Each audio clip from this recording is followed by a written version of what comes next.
What's good, guys? We're back again with another video. It is time for the Sacramento Kings to make some trades. Hey, what's up, y'all? Over 87% of you guys don't subscribe to me.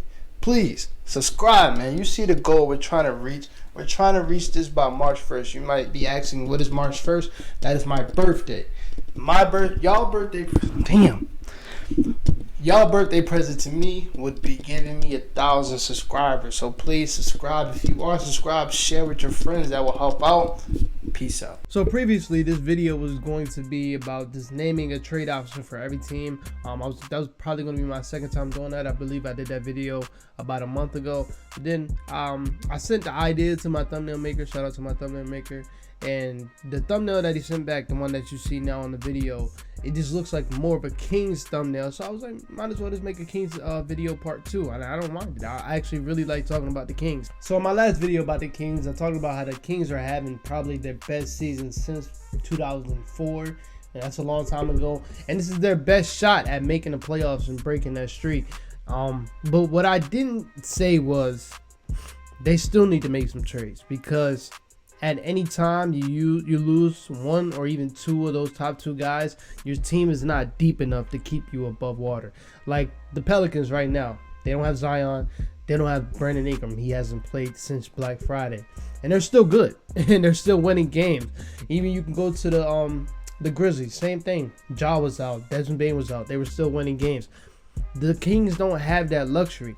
And how close the West is, if you lose one or two of those guys, you're going to fall out. And you're going to go from a 5th seed, which they are now, to a 10th seed. And that's so hard to come back from. And as of right now, they would have home court advantage. And they don't want to lose that. Especially in that home court, probably top 5 in the league. You don't want to lose that, especially if you lose one of those guys. So they got to make a couple trades, and I don't think they have the pieces to do that. Some pieces that they might have to think about getting rid of. Harrison Barnes, which I don't think they will mind. Davion Mitchell, I understand last year that was your 8th overall pick, or maybe it was 2 years ago, I don't know. But he can get y'all some people. He can get y'all some people just because how young he is. He is 24, kind of old for a sophomore, but he is still a good player that a lot of people might want if you put him on the market. But I wouldn't mind them trading for him. I wouldn't mind them trading him because I don't know. He's not as good as I thought he was going to be at that backup point guard position. He's more so just straight all defense, and that's something that they do need. He's actually one of their bright spots on defense. But on offense is at times where like he's just out there. He's not a good playmaker. He's okay. I'm not even going to say he's bad. He's an okay playmaker. He can't shoot. He's getting better at it, but he can't shoot. And when De'Aaron Fox is on the floor, you would expect his game to go up like it did last year. De'Aaron Fox didn't play, and it was the stretch where he went for 20 points for 7 straight games. He has the ability to score, but he just doesn't do it. He's not as aggressive as he needs to be. So I wouldn't mind them trying to get rid of him. But it's a couple trades that I've written up that I think they should kind of look at. One trade that I didn't remember to write up was an Alec Burks trade. I think people are going to sleep on him as an acquisition for their team. I think he's a really good player, especially coming off the bench. I think guys like the Bucks should be looking for him, the Cavs, the Lakers. Just a guy that can score, can make, can play the point, can play the 2, can play the 3. He's a really good option that a lot of teams should look out for. But like I said, they didn't really have that much options to trade. So a lot of these trade packages are going to have to do with Alex Len. I think I have one to do with Rashad Holmes. I have a couple to do with Terrence Davis, and a lot with first round picks. I think I got 4 or 5 trades. So let's get straight into it. The first trade I have, this one actually I really like this one, and it doesn't cost much at all. We've seen the Knicks say multiple times, just give us 2 second round picks. Okay, Kings, you have nothing to fucking lose. Cam Reddish, Alex Len, 2 second round picks. Do that deal in a heartbeat. They say yes, you say yes, you move on. Cam Reddish will help the team out so much. I think people sleep on how good of a defender Cam Reddish is. He was shooting it a little bad this season, shooting 32% from the 3. But with more opportunity, I expected to go up. He was having a good season before he got hurt, and now Tibbs won't let him play. It's just so stupid that every situation he's went to since after high school has hurt him. He went to Duke, which he shouldn't have went to. That's his fault. He went to Duke, and it turned him to a 3-and-D guy when in high school he was just one of the, if not the best scorer coming out of that class. Then you go to the NBA. Again, Nate McMillan, Lloyd Pierce. I even heard that he bullied him in practice. There's reports about that. They turned him into a 3-and-D guy, but they also don't give him consistent minutes. So you can't expect a guy to grow when he's not given consistent minutes. So he got fucked up in that situation. Then you're going to the Knicks last year. Tibbs wouldn't play him this year. Earned the starting spot. Every Cam Reddish fan was so happy, especially after that first game where he was the reason why they were in that game, and it was on TV. Like, everybody was seeing how good Cam Reddish was, and then he plays 10 games, has a good stretch, averaging, I think, above 11 points, shooting it okay from the field. Defense is pretty good, and then he gets hurt. Then he comes back. Not only can he not get his starting spot back, but he can't even get a bench spot. He's out of the whole rotation. It's just like, he hasn't been given a true opportunity. With this team, he's going to give that opportunity because they even play guys like KZ Okpala. And shout out to KZ Okpala because he do his job. He does his job. He's a pretty good defender. But on offense, he's just a nothing. Cam Reddish can go on this bench and not just, I wouldn't say he can be a scorer. I don't think they would look for that, but I think he would play really well off of Sabonis because he can shoot, and Sabonis does play with the bench unit a lot, and he will give you flashes where he shows his scoring pedigree. So I think that's a really good option for them to do it, and he wouldn't hurt. You have Alex Len. He's not doing shit. He's not doing nothing. He's not even playing. And you don't need 2 second-round picks. I think 2 second-round picks for a team that doesn't even draft well, just give it up. Give it up. So that's the first option, and that's probably my favorite. I really want to see Cam get free. This one, I'm not really too sure how realistic it is because, I'm going to tell you the trade. I have them traded from Mo Bamba for Rashad Holmes in the first. Me personally, that seems like a little bit too much. But then again, I don't think the Magic would want Rashawn Holmes, who's making $11 million for the next 3 years. If he was an expiring contract, sure, they would do that probably quick.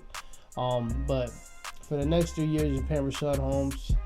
I don't think they would do that. Maybe the first round pick will make it more enticing, which I would hope so. But other than that, for Mo Bamba to go to that team, I think he would give them something that they don't have, and that's just a paint protector. And it's not like he's elite or not even good, but he gives effort. He shows flashes. They don't have that. Sabonis has gotten better, and you see it, but the defense is still a problem. He's a center. He's supposed to be the anchor. They're the 26th ranked defense. They need help. They need help bad. And he can help out, bro. Mo Bamba can help out. And on offense, he does hurt. He can shoot. That's it, pretty much. He can shoot. It's not like you're dumping it off to him in the paint. Pretty fast. He allows you to play fast like they like to do. So I think that's a really good option for them. Rashawn Holmes, again, hasn't been good since 2019, but shit, $11 million. I don't think they would take that. So that's one that I don't think would happen or is even realistic, to be honest. Okay, this next one I have them trading for Josh Richardson. They're giving up Alex Len, Terrence Davis, and the 2027 first. That's a really good trade. I've watched more Spurs games than I should because they suck. But Jeremy Sohan guy, Devin Vassell guy. So it's allowing me to see how good Josh Richardson is. I just thought, after seeing him in the Mavericks jersey, and that was supposed to be the perfect situation for him, and he folded, and then you go to the 76ers, he was bad in that situation. I didn't know how to think about Josh Richardson, but seeing him over here, he looks pretty good. Looks rejuvenated. He kind of looks like Miami Heat, Josh Richardson, a little bit. He has a nice one. He'll give you 5 threes a game. He's shooting 36% from 3. Over the last couple weeks with Devin Vassell out, I kind of seen his playmaking. I didn't think he was that good of a playmaker. His passing is pretty good. I think they need that for that bench unit, of course. Just another wing. He's more effective than I would say Harrison Barnes. I would say you still start Harrison Barnes in that situation because he is the bigger guy. And he has been pretty good this season. But Josh Richardson off that bench, you give Davion Mitchell, you got Malik Monk. That's just adding more wing depth off the bench, putting more shooters around the minus Sabonis to just make you better. And he's still a pretty good defender. I think that helps him out tremendously. Trades like that, I don't think they need to go out there for the home run. It's just with the pieces you have, you can't do that, one. And it's just no need, bro. Especially for them. They just want to make the playoffs. So shit like this will be a solidified playoff spot. Just adding some some guys around the edges just to help you out. And then the trade, of course, that's in the thumbnail. Terrence Davis, a 2029 first round pick for Jared Vanderbilt. This is the best trade. This is the best trade. My second favorite, I still like the Cam Reddish trade, but this gives them what they need, bro. A point of attack defender. They don't have that at all. Harrison Barnes has been good on defense. He's still pretty lackadaisical, and he's not fucking with Jared Vanderbilt on the defensive side. And if you put him at that 4 position, you slide Keegan Murray to that 3, it allows Jared Vanderbilt just to roam around on defense, and that's something that he flourishes at. I don't know if he will be the rim protector that you would hope for, but him being athletic, under Mike Brown, you could probably see it, bro. You could probably see it happening. Mike Brown, we know, is the defensive guru as a coach, but a lot of people, I've been listening to people's attention on Twitter, and a lot of people was like he was gonna hurt their offense. Not really. He's pretty good in the corner as a 3-point shooter. Just stick him over there. He'll hit one a game. It's not like you need him to consistently shoot threes every game. No. And I feel like he will play very, very well as a cutter and a roller off of Domantas Sabonis. I think that would be a perfect fitting for them. So trades like this is trades they need to make to solidify their playoff spot, and I think this all trades that can help them out for the future. Mo Bamba is 24 years old. Cam is 22, 23. Josh Richardson is the oldest, being 28, but Jared Vanderbilt, again, 25. So it still helps out for your future guys. It's on 2-year contracts, 3 years contracts, so it helps out. That's all they need right now, but these trades will help them get to the playoffs. So that's pretty much it for this video. We got more trade videos coming out this week. We're about a couple weeks away from the trade deadline. Hopefully we get a good trade deadline. Like, trades these days have been terrible. There's been no trades. The last trade we had was what's the name? No Vonleh trade for money. Like, come on now. We need some trades to make this more exciting.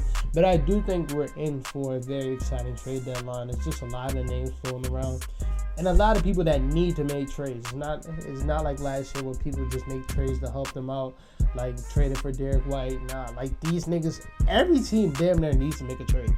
Every team. You look at Boston, even though they're so good, they need to make a trade. They need to. The Bucks, same way. They need to. The top teams in the West, the Nuggets, they need a paint protector. Like, niggas need to make a trade. So we're probably gonna get a really good trade deadline. So expect to see more videos this week. I'll talk to you later. Peace out.